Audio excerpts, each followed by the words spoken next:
Oh, hi. Hi there. All right. What should you, as an agent, do if somebody's stealing your clients? This has come up in the market from some senior agents recently. I've seen their posts on Instagram, and I thought I'd make a video on sharing my thoughts on the subject. Show real fast.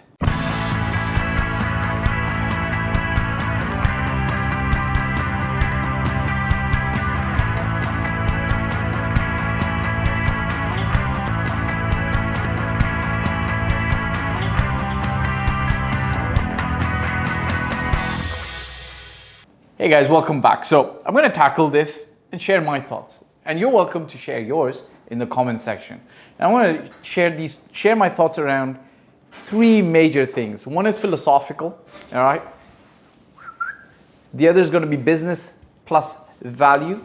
This is going to be one point, and the last is going to be value and business. Okay. So here's generally what happens in the UAE market, Dubai market, but it's not only the Dubai market that this happens. This happens anywhere, and anywhere where there's a thriving real estate market. Generally speaking, when a seller is looking to sell a property, generally speaking, they will appoint a singular contact or a singular agent, or they might appoint three. Agents generally want themselves to have exclusivity so that they have larger control and larger certainty of getting a commission out of the property that gets sold at the end of the day, right? It makes sense because they're going to expend a decent amount of effort on the property, and it makes sense from a seller perspective as well to have one person appointed so that they are going to have the seller's commitment and then commit resources and time to the seller's property and helping them sell it the fastest. Now, it isn't common practice, but it does happen in the Dubai market as well, that if a listing is exclusively listed with a particular agency or agent in that agency, other agents might try to call up the seller, try to send them a message, and try to take the listing from the agent. Sometimes they use lies, sometimes they use facts, sometimes they might be just trying their luck to get that. And I see senior agents getting befuddled or anxious around this aspect, right? And I wanted to address it in my own way, okay? And it'd be good to hear some feedback from other agents as well, okay? So I'm going to talk about the philosophical point of view, okay? When they say about the girl who left you or the guy who left you, they say, I think the quote goes something like this. If he is gone, he never was yours. If he stays with you, he always was yours. Something like this, right? I know. Deborah, can you put it in the description? Find the quote. You know what quote I'm talking about. Every young guy, my camera guy is a young guy but married. Every young girl knows about this, right? If you let them, if they go, they were never yours. If they stay, they were always yours, and you know that they're loyal to you, okay? Essentially speaking, if your seller leaves you or cancels his or her exclusivity agreement with you just because somebody else or another agent was able to promise him something else, so on and so forth, you never had that seller. I'm going to address that in the last point I'm going to make. You never actually had that seller sold on your service, okay? Because if he was sold on your service and trusted you, he would never go with another agent, therefore you'd never have to worry about. But if they go with another agent, guess what?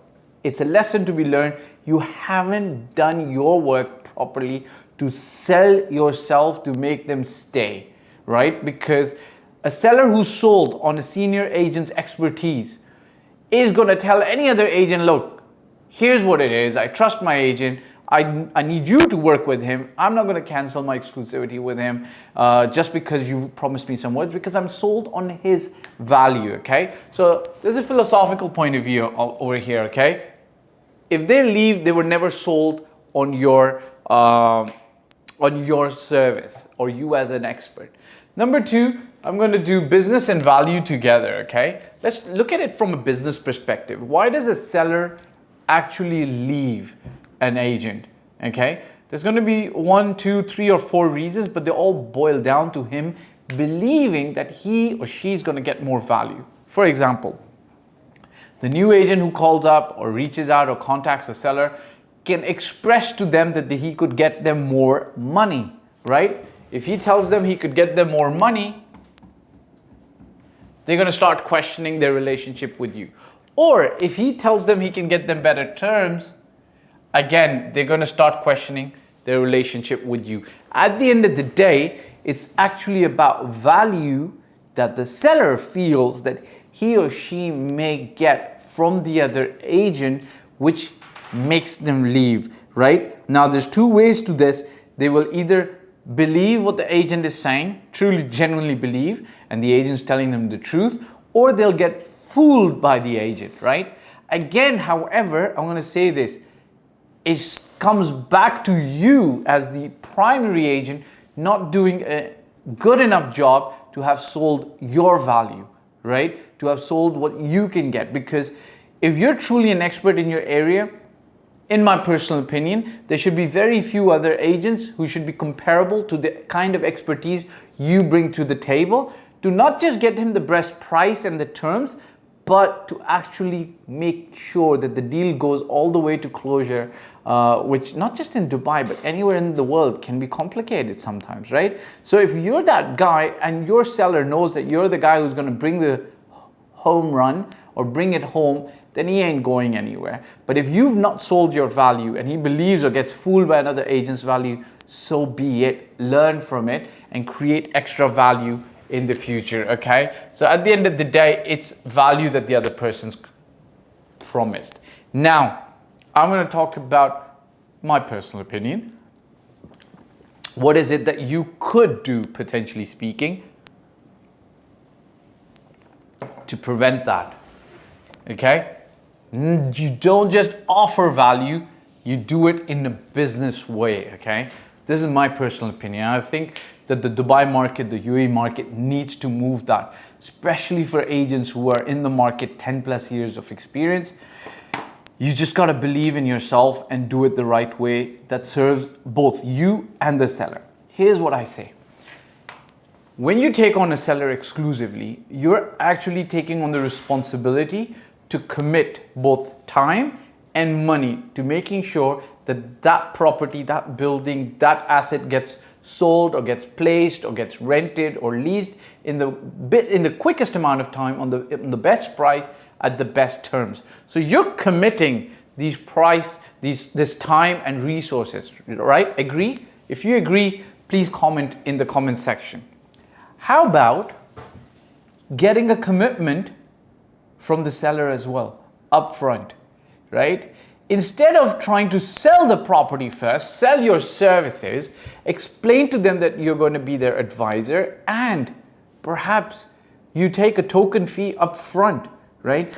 Most senior agents do not take a seller listing without a 2 or 3% seller's fee, right? It's to cover their time, resources, the marketing spend that they undertake, so on and so forth. Why not take an advance on that? I'm not saying that you need to take all of it. Maybe a 0.25, 0.5%, which is of course refundable, adjustable to or from the final fee.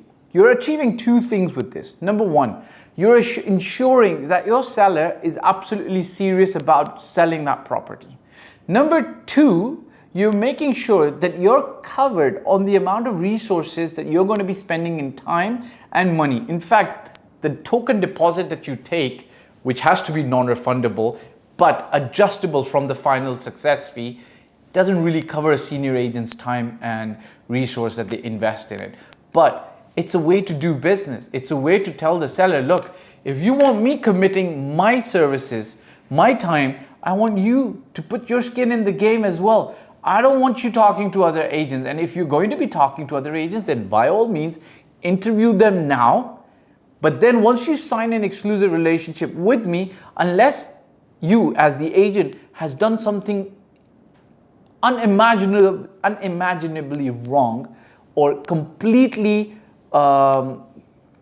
it shows lack of professionalism, or it's completely fraudulent or something, then they should, yes, the seller should fire you. But if that's not the case, they should technically stick with you. And if they choose to change, then at least part of your time and your resources should be covered. As I said, the way I do it is I compensate and adjust it from the fee that's generated from the transaction later on. Okay, so these are my thoughts. Look, guys, If there's other agents who are coming to your seller, your relationship with your seller should be so solid that your seller just tells the guy, hey, listen, that's my agent, call him. If the seller is not doing that, or he's getting, pushed around by the other agents because they're fooling him or making him believe that they can get him better price or better terms, then you've not done your job. So maybe perhaps learn a little bit from that and sell yourself better, right? Because if you sold them and they've signed on the dotted line, there's no question technically left after that.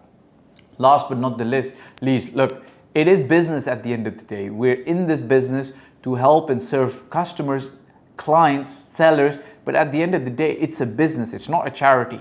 So you're within your means and rights to ask them for a non-refundable deposit that takes care of the marketing, that takes care of your time, that takes care of your, XYZ. And of course, you get them to sign an agreement that says everything's going to be refundable, adjustable at the time the success or the sale of the property happens. All right, hope that helps. I'd love to hear comments. If you agree, disagree, whatever the case might be, put them in the comment section. Ciao for now. Bye. Okay guys, so thanks for watching. My name again is Fahad Daud. I've been doing this for 14 plus years. I started in 2006 in Toronto, Canada, and since 2007 I've been doing this in Dubai. I generally talk about real estate, your life, my life, and our path to allowing financial bliss coming to us. If you want to work with me, such as buy a property in Dubai, or you need general advice, you can hit me up on in the contact form below. If you've liked this video, I'd appreciate if you subscribe, press the bell icon, and hit the like button and share it with other friends. Ciao for now.